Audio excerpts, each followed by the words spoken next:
You're watching the Battered Fans Network. Welcome everybody to episode number 12 of the Battered Fans Podcast. I'm your host, Daniel, and alongside me, as always, Mr. Daniel Solana. How are you doing, sir? Doing great. Monday morning, and the Heat are 6-4, and there's a lot of rumors buzzing around the NBA, especially from a lot of former NBA players and NBA pundits, and that's exactly what we're going to talk about today, Danny. Have you heard as many people say the word culture? Like, you almost feel like you're listening to Migos talk out there. Like, people just throw in the word culture. So I wore the culture jersey today. Like, people just throw in the word like Ja needs the culture. Ja needs the culture. He needs the structure. He needs the culture. Well, does the culture need Ja Morant? Is I guess the question for today, because I understand that everybody thinks that Miami can just like snap their fingers and just fix people for some reason. That's why everybody's bringing up Miami. I think it's because they don't put up with any BS, right? The Heat don't let the players run the team, right? That's why LeBron left, and it's just different when you're down here. So they think that Ja needs something like that.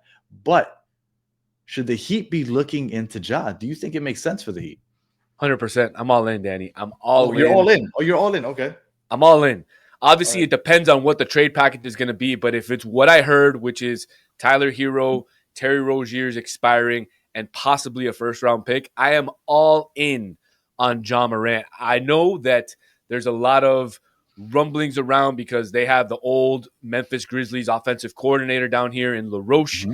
And And he hated that offense. He did. But I have it on good word that Spo will change the offense and adapt to the players that he has on his team. So if he wants to play, and he meaning Ja Morant wants to play a more pick and roll style offense, it's something that the Heat have already done in the past, Danny. It's not Would you something. want to go back to that though? I'm just having so much fun the way they're playing right now. Would you want to go back to that ISO pick and roll? Well, he doesn't even like ISO. He likes pick and roll because he's not a big ISO guy. Would you want that? Absolutely. To bring a caliber player like Ja Morant, a former All-Star, somebody who could be a possible superstar in this league, and he's still pretty young, right? He's not old. He I still believe. has a lot of 26. basketball left. But he's shown flashes of pure greatness while playing for the Memphis Grizzlies. And if you can bring that type of player and pair him up with a Bam Adebayo, pair him up with a Norman Powell, and with the rest of these pieces that the Heat team has, I think you are an absolute contender in the East this year and for years to come. He can't shoot. He's not a good shooter. He doesn't have to shoot. We have plenty of shooters. You have Norman Powell. You have Pelle Larsson who can shoot. You have Jovic who can shoot. You have Wiggins who can shoot. You don't need him to shoot. What you need him to do is drive the ball and find open players. Look, I'm not saying I don't like the idea of having Ja Morant. Ja Morant is fun to watch, right? I think he's had more on, like, if you just look at his highlight reel of missed dunks, it looks like he's trying to kill people out there, like straight just bury them the way that he attacks the rim, and he doesn't care how far he is and who's standing in front of him. But with that said, the fact that he can't shoot does bother me a little bit. Like, I see him as like a modern Russell Westbrook. Westbrook was that guy, right? Not the best shooter. He could hit an occasional shot, obviously, right? He's not terrible. Like, he shoots like 30 some odd percent from three. I have to look it up. But you know, his base is based on athleticism. And I get the Heat are going to keep him in tip-top shape, but I don't know, that wears off. But he's still young. So I guess you don't have to worry about that. I don't know. The fact that he can't shoot, and the fact that you would have to switch up the offense mid-season, right? If this were to happen this year, that does give me pause it gives me some concern. No, I have no concerns. I mean, look, the Heat, at the end of the day, you know, and I know, they don't do quote unquote projects. They do structure. And that's exactly what somebody with like Ja Morant needs in his life, needs in his career. And, Would he want that though? Not everybody likes that. You know, I don't know. I don't know if he'll like it. But if he wants to be the best player that he can be in this National Basketball Association, it's what he needs, and he needs to buy into that. Obviously, he's not I mean, have you watched his last few games with Memphis? I mean, he looks like he's not even trying. He looks like he doesn't even care. It's like Jimmy all over again for them. Exactly. So, I mean, something's got to give, right? And I think that on the court, he could possibly be a cheat code, Danny. He has a fantastic rim pressure. He drives the ball better than I would say a majority of Oh, the league. 100%. 100%. And he would give us an extra boost in the offense. That I know this year we're killing it on offense, but it's a different style. Can the Heat continue to play at this pace for 82 games? I don't know. And because of that, that's why I'm all in for Ja Morant, because I think he gives us that superstar or that possible superstar that this team needs that they don't have today. And look, man, I love what he's done in Memphis, and I would love for him to come down here. Just don't bring your gun, bro. Hey, it's what is it? Open It's carry. open carry here. It's open carry. Carry. I guess he can. Yeah. You can't. Well, my worry is a couple things. One, you don't know. Not everybody wants to buy into this. Like, who was it? Was it Jermaine O'Neal that said that he considered coming down here? And then when he heard about the whole, like, you got to, basically the structure, he's like, nah, that's not for me. And he chose not to come. There's been a couple people I've heard interviews say that, that's not for me, that they're not into that. Personality-wise, Ja Morant doesn't, and again, not to the same level, right? Because obviously he has had a good career so far. Personality-wise, doesn't he kind of strike you like a little Michael Beasley-ish? And Michael Beasley, we weren't able to fix him. No, well, I mean, I still think that you got the best version of Michael Beasley in the NBA while he was playing for the Heat than he was on any other team in the NBA. So, again, the Heat have a track record of getting the best out of the talent that they have on their roster. And so this guy is an elite talent. Look, if he comes to Miami, he automatically becomes the best player on the team. And there's no question about that. And that's exactly what this team needs. Somebody who can take over in the clutch in the fourth quarter, because right now it's an anybody's game, right? It's not a one person. It's whoever has the hot hand is the one who's getting the clutch touches in clutch minutes. But if Ja Morant comes, the ball is going to be in his hand. And he's shown in the past that he's capable. He's taken a Memphis team who was not very good, Danny, and took them into the playoffs. Imagine what he could do with actually good players. Yeah. I don't know. I if it happens, I'll ride with it, but I'm not as, I don't think I'm as excited as you are. Because I know you said you're all in. I'm not as excited as you are. I kind of want to see, and I'm not saying that this team can do it, but I don't like the fact that they'll have to switch up the offense and everything. And again, I see Michael Beasley in him personality-wise, and I don't know if you can fix that. Michael Beasley just won a championship, so in Miami. There you go. I mean, like I said, Miami always gets the best out of everybody, not necessarily the Heat, just the city. Exactly. Hey, now if I were to ask you, what is the most games you think he's played in a season? And I'm not going to lie to you and tell you that I watched a lot of Memphis and Ja Morant, so I don't know why he's missed games. But what's the most amount of games that you think he's played in a season? I'm going to go with 67. Nah, you motherfucker. You saw it. No. You just randomly guessed 6'7"? Yeah. Honestly, I did it because of the 6'7". Yeah, I just realized that after I said 67. Yeah, so 67. Yes, that is the most, and that was his rookie year. After that, he played 63 games. The year after that, 57 games. The year after that, 59 games. Oh, I'm sorry, but 61 games. How many games has Tyler Hero played in the most games that he's played in the season?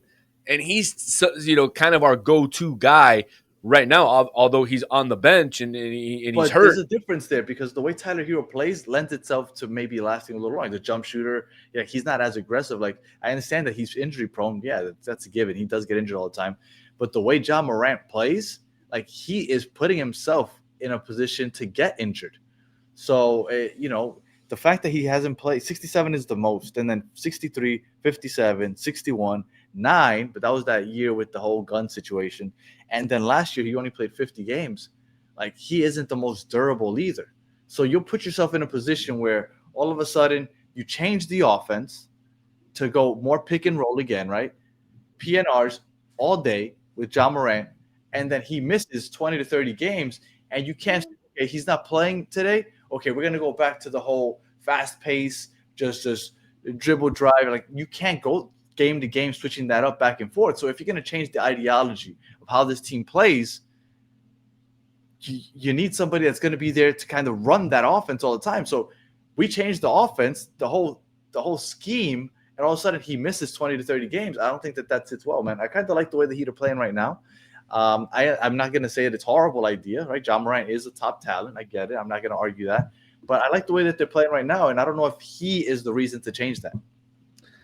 Look, I think I've been pretty vocal so far on this episode. I'm all in. I would love Ja Morant. I think what he would bring to this team would put us over the top. It would put us in the conversation of the New York Knicks, of the Cleveland Cavaliers, and of the other top teams in the NBA. And again, as long as you're not giving away the Damian Lillard package or something like that, then I 100% am all in with this. Well, what does your son think? Ja Morant, yes or no? What do you think? Yes or no, Ja Morant? Yes, he says yes. I'm The sorry. Solanas are all in. What can I tell you? Yeah, no, I don't know. I don't know if I'm riding with the Solanas on this one. And if it happens, fingers crossed that he can buy in, because that's my worry. The buy-in is one of my worries. His lack of shooting is another worry, and having to change the offense in the middle of the season.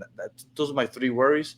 If it happens, F it. I trust Spo. I trust the Heat, but I'm okay. I'm okay. Would it make you feel better if I told you the third Solana, the one who who covers the Heat, is also all in? No. Mm-mm. Unless he's going to be the one that drives him around back and forth and kind of stays in his ear, tells him to keep his gun at home. Like maybe if that Solana has that much power, but if it's not, I look, like I said, those are the three worries. Him buying in, because everybody thinks that this isn't a rehab center. Like the Heat can't fix everybody.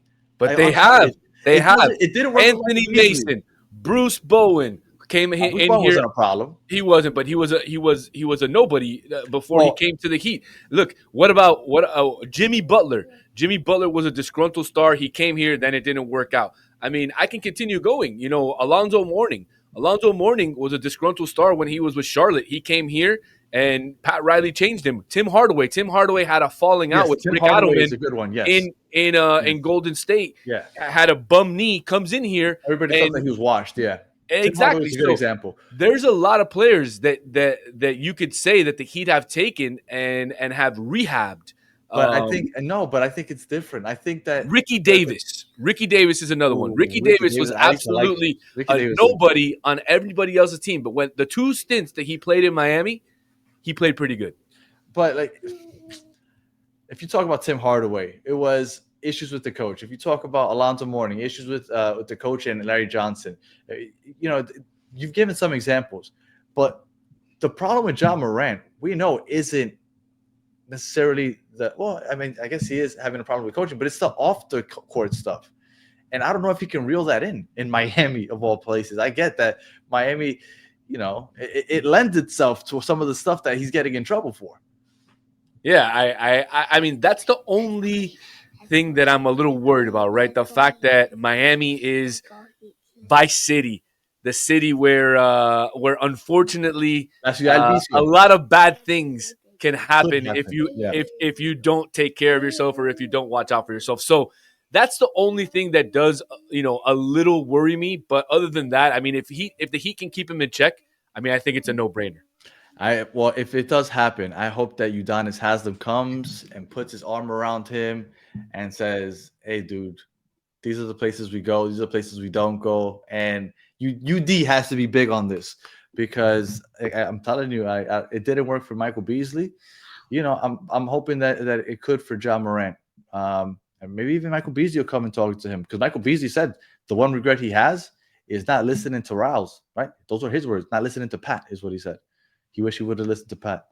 Solana, any final words on this Ja Morant situation? And we could talk about Zion Williams in another episode if you want, because I'm hearing those rumors coming around also. I like that. I like the fact I'd rather Zion. He's definitely an athlete who's not disgruntled, but who hasn't been able to get in shape and hasn't. I mean, you said it, not me. But he can keep him in check as far as that goes. I mean, if he's willing to stop eating. But I feel like that he have a better chance of controlling that than Well, no, maybe not.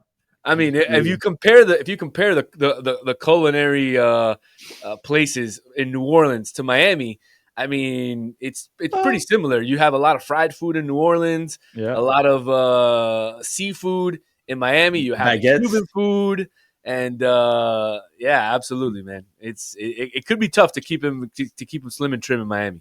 You ever eaten gumbo? 100%, Gumbo. 100%. I've heard of it a lot, but I don't know. Is that like a soup? It is kind of like a soup. Yeah, it has like a white rice at the bottom, and then it's got like it depends. It could be chicken based, meat based, it could be shrimp based, but you can have different gumbos, and it's like a soup. It's delicious.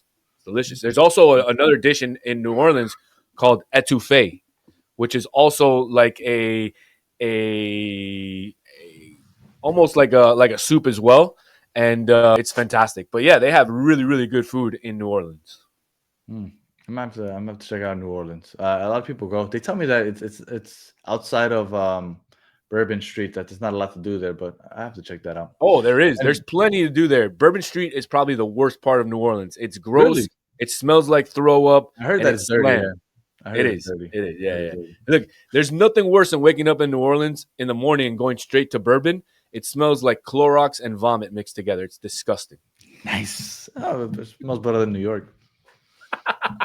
And that's coming from a New Yorker. All right. If you haven't already, please like and subscribe to the channel. If you're listening on audio, please leave us 5 stars and a comment. And we will be back on Tuesday morning talking, hopefully, Cavs. A victory over the Cavs. But it should be interesting. Hopefully, he bounces back because Evan Mobley and Jared Allen are going to be a problem if he's not. Appreciate you. Shout out to your son for signing off and co-signing with the Solanas. I still have my doubts, but we shall see how this. Hey, in Riley, I trust. So in Spo, I trust also. So we'll see. So until the next one, have a good one.